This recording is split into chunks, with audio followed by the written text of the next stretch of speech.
저희 산업부 전문기관이 이제 3개인데, 상기평이랑 대기평, 키아트 이렇게 3개 기관인데, 산업부에서는 혁신법에 규정되어 있지 않은 내용들을 몇 개 추가적으로 더 해놓은 게 있습니다. 왜냐하면 산업부는, 산업부 얘기는, 우리 산업부 과제는 뭐 과기부 쪽 과제랑 다르다. 이거는 산업적인 이래서 이런 것들이 더 필요하다 해서 추가적으로 규정을 해놨고, 그래서 산업부 하시는 분들은, 과제 하시는 분들은 각 전문기관에 가면 그 산업기술혁신사업 공통운영요령이라는 게 있습니다.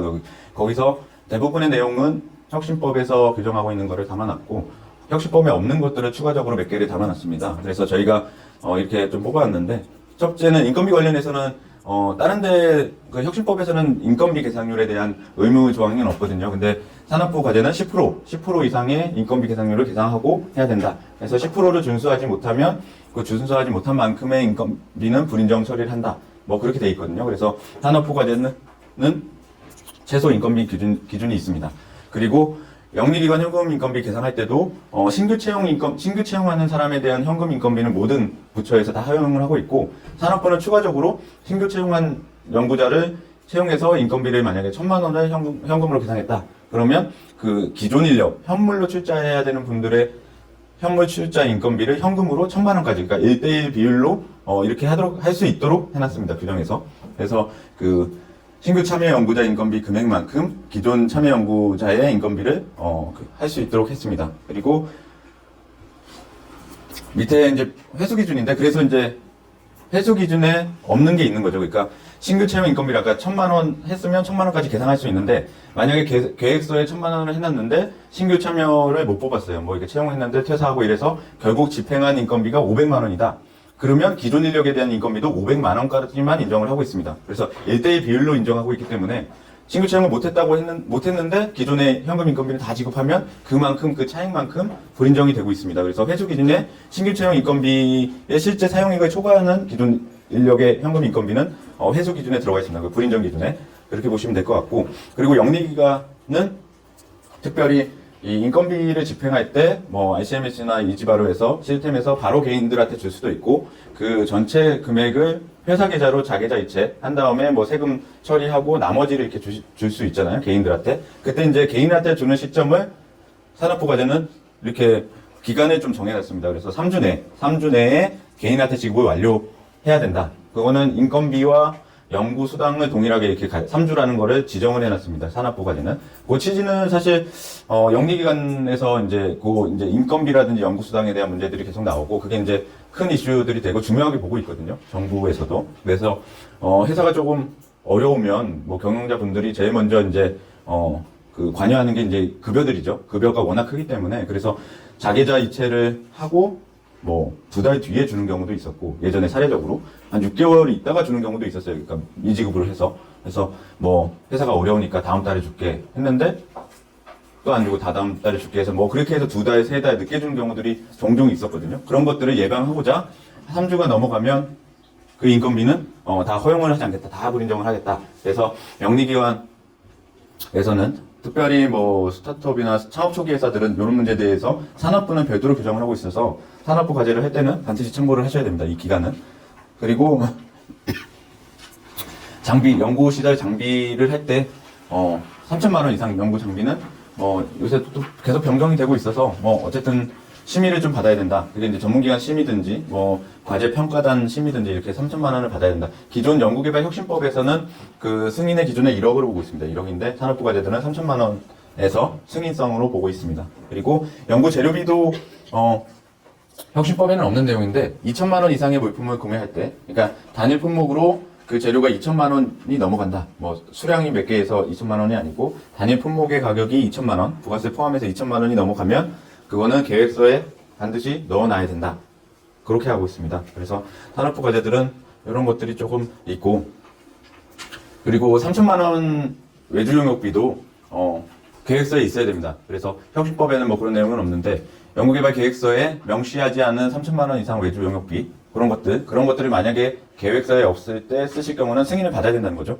승인을 안 받고 그냥 용역을 3,000만 원 넘게 하면 그게 과제의 성과를 이루는데 필수적이고 엄청 큰 역할을 했더라도 이 규정에 따라서 그 금액은 전체 불인정이 된다는 거죠.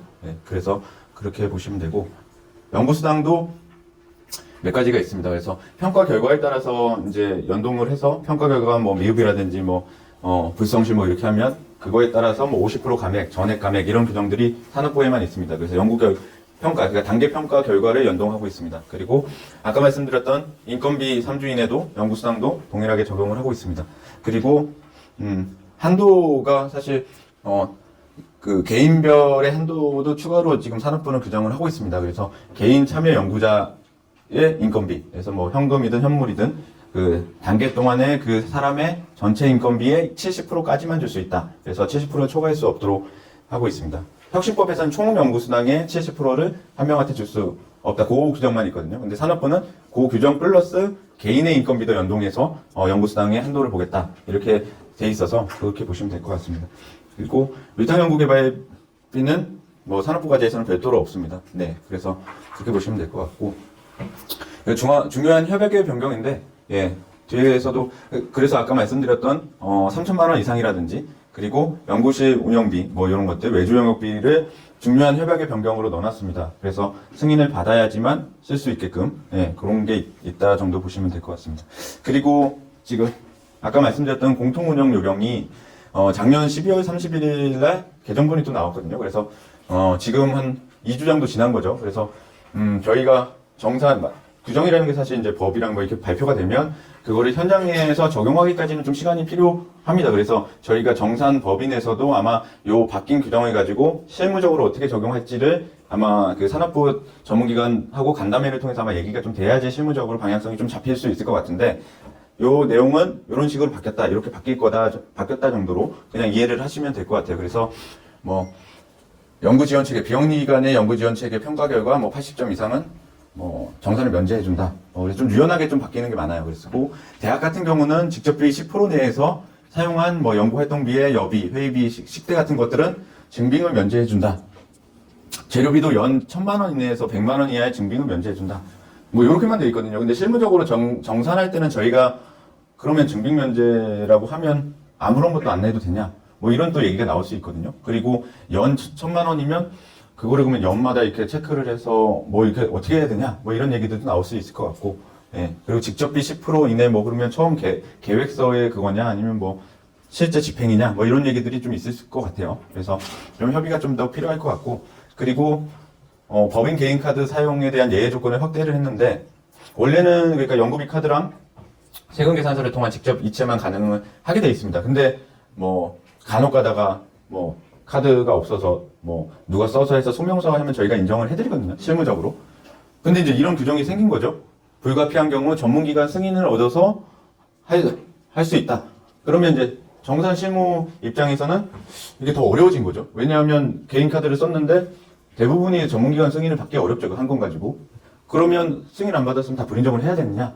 저희 회계법인 실무적으로는 그런 문제가 생길 수 있을 것 같아요. 그래서 예전에는 사실 그런 부분은 좀 규정에 명확하게 돼 있지 않고 좀 현실의 어려움을 좀 저희가 반영을 해서 인정을 대부분 해드렸는데 요 규정이 요렇게 바뀌었으니까 그러면 승인 없으면 다 불인정해야 되냐? 그래서 좀 혼란이 있을 것 같아요. 이런 것들도 협의가 좀 필요할 것 같고 그 다음에 인건비 계상료 아까 10%가 다 의무였는데 학생 연구자는 예외를 준다. 그렇게 돼 있고 파견 비용 허용하고 소프트웨어를 현무 계상을 허용을 확대하고 있고 이런 것들이 있습니다. 그리고 외국 체류할 때 연구 책임자가 승인을 현재는 대학 같은 경우에 그 교수님들이 연구년이나 안식년으로 해서 1년간 저 해외 대학에 어디 가서 파견을 가는 경우가 많으니까 그러면 현행 산업부 규정에서는 6개월 이상 파견을 가면 의무적으로 바꿔야 되거든요. 연구 책임자를. 그러면 연구 책임자 교수님 입장에서도 너무 그게 과하고 과제 입장에서도 진행된다는 전제 하에서는 그게 좀 그런 경우가 좀 있었습니다. 그래서 그런 것들을 좀 승인을 받으면 계속 갈 수 있다. 그래서 유연하게 바뀌었다.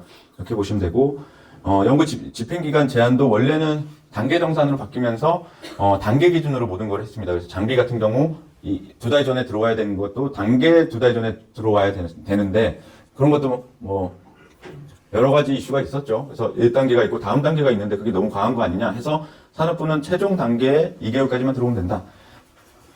근데 저거는 사실 혁신법에서는 단계로 기준으로 얘기가 돼 있거든요. 그래서 이게 그럼 저걸 어떻게 적용하냐 그런 문제들도 좀 있을 것 같아서 예, 중요한 사항들은 이렇게 보시면 되는데 실무적으로는 어떻게 할지 조금 더 시간이 좀 필요하다. 간담회 등을 통해서 정산의 실무를 어떻게 적용할지를 조금 더 논의가 필요하다 정도 그렇게 이해를 해주시면 될 것 같습니다.